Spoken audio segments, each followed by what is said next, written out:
Entre Line Renaud et Édith Piaf, l'amour ne semblait pas être au rendez-vous.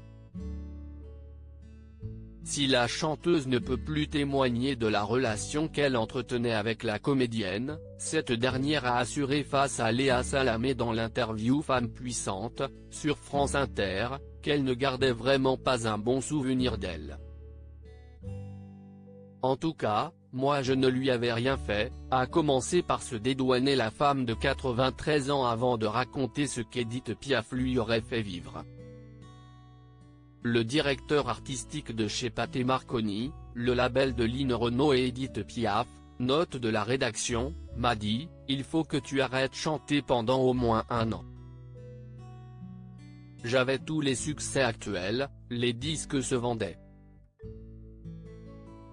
A-t-elle dévoilé, ne comprenant toujours pas pourquoi sa maison de disques n'a pas été en mesure de convaincre Édith Piaf de chanter en même temps qu'elle. Comment avait-elle peur de moi? En plus je n'étais pas dans son registre. Pas du tout. Mais elle détestait les femmes. Juliette Gréco pourrait vous en raconter une montagne sur la méchanceté de Piaf.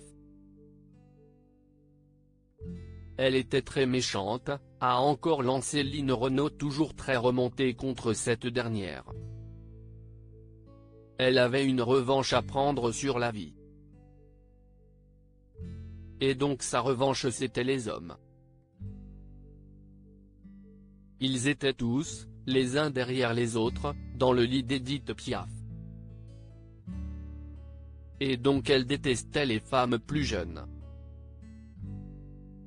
En plus, vous savez les carrières d'artistes ça monte et ça descend, et à l'époque en 1954, elle n'avait pas de succès de disque depuis longtemps. Alors si est probablement pour ça, qu'elle voulait que j'arrête de chanter. Pourquoi Édith Piaf n'aimait pas Line Renaud? Malgré les mauvaises intentions d'Édith Piaf racontées par Line Renaud, elle est tout de même parvenue à s'imposer dans le cœur des Français et avoir une belle carrière.